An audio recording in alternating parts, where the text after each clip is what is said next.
জান্নাতে যাওয়ার দোয়া বিসমিল্লাহি ফি সামিনিল্লাহ ওয়ালা মিল্লাতি রাসূলুল্লাহ সাল্লাল্লাহু আলাইহি ওয়াসাল্লাম। আপনি একবার শেয়ার করুন, সবাই জান্নাতে যাওয়ার দোয়া একবার হলেও পড়তে পারবে। বিসমিল্লাহি ফি সামিনিল্লাহ ওয়ালা মিল্লাতি রাসূলুল্লাহ সাল্লাল্লাহু আলাইহি সাল্লাম শেয়ার করে দিয়ে সবাইকে একবার হলেও পড়ার সুযোগ করে দিবেন। আসসালামু আলাইকুম, সবাই কেমন আছেন? আশা করছি সবাই অনেক ভালো আছেন আল্লাহর রহমতে। আলহামদুলিল্লাহ, সবারই দোয়া আমিও অনেক ভালো আছি। কাছে এবং দূরে, দেশ এবং দেশের বাইরে যে যেখান থেকে আমার আজকের এই ভিডিওটা দেখতেছেন সবাইকে জানাচ্ছি অসংখ্য ধন্যবাদ। আজকে আমি আমাদের নোয়াখালীতে খুবই সহজভাবে তেলের পিঠা বলা হয় আর কি, আমাদের নোয়াখালীতে এই পিঠাটা আমি তৈরি করব, তাই ভাবলাম আপনাদের সাথে একটু শেয়ার করি। একদম 5 মিনিটে সকাল বিকালের নাস্তা আপনারা তৈরি করতে পারবেন, কোনো সমস্যা নেই। সময় বেশি লাগে না। তো এখানে আমি 1 কাপ পরিমাণে আটা নিয়ে নিলাম। আপনারা চাইলে এখানে ময়দা অ্যাড করতে পারবেন। আমি এখানে হাফ টেবিল চামচ বেকিং পাউডার নিয়ে নিলাম। আপনাদের পছন্দ মতো চিনি এবং স্বাদ মতো লবণ নিয়ে এখানে আপনারা চাইলে পানি দিয়ে রোটা করে নিতে পারবেন। আমি এখানে কোনো প্রকারের পানি দিব না, আমি এখানে দুধ দিব, লিকুইড গরুর দুধ দিব। আপনারা চাইলে এখানে দুধ পাউডার দিয়ে পানি দিতে পারেন।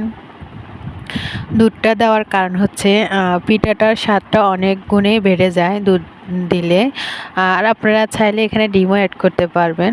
তো আমার বাসায় বর্তমানে ডিম নেই, এজন্য আমি ডিমটা বাদে দিয়ে দিলাম। আপনারা চাইলে আমার মতো করে এরকম করে তৈরি করে নিতে পারবেন। অনেক মজা, অনেক মজা, একবার খেলে বুঝতে পারবেন। আপনারা বাসায় ট্রাই করে দেখবেন, তাহলে বুঝতে পারবেন, আমার কথা মনে পড়বে।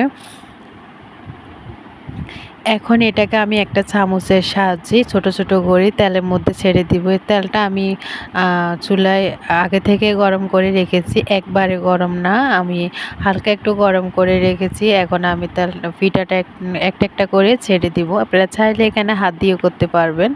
তো আমার কাছে চামচেরটাই সহজ মনে হয়েছে, তাই আমি চামচ দিয়ে করতেছি। আপনারা যেভাবে আপনাদের কাছে ভালো লাগে ওইভাবে করতে পারবেন।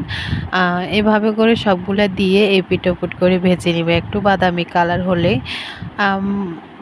পিঠাটা খেতে যে এত মজা, একবার ট্রাই করলে বুঝতে পারবেন। আর মাঝখান দিয়ে একটা কথা বলতে চাই, যারা আমার চ্যানেলে একদমই নতুন আমার চ্যানেলটাকে লাইক সাবস্ক্রাইব করবেন, বেশি বেশি করে শেয়ার করে দিবেন।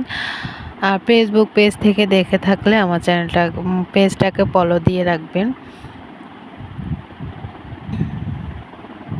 এইভাবে করে আমি পুরা পিঠাটা তৈরি করে নেব, হালকা হালকা করে বাদামি আছে। চুলা একদম লো আছে, আমি এটা ভেজে নিব, তাহলে ভিতর থেকে পিঠাটা হয়ে আসবে। আর আমি যদি চুলার আঁচটা বাড়িয়ে দিই, পিঠাটা উপর থেকে হয়ে যাবে এবং জ্বলে যাবে, ভিতরে কাঁচা থেকে যাবে।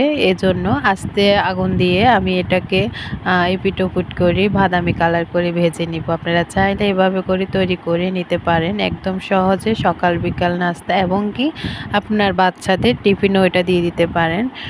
তার বেশি কথা বলবো না, আমার পিঠাটা অনেক সফট হয়েছে, অনেক মজাদার হয়েছে, আপনারা দেখলেই বুঝতে পারবেন। আর বাসায় ট্রাই করে দেখলে বুঝতে পারবেন টেস্টটা কেমন, স্বাদটা কেমন। তো আজকের মতো এখানে বিদায় নিচ্ছি। সবাই ভালো থাকবেন, সুস্থ থাকবেন, নিরাপদে থাকবেন।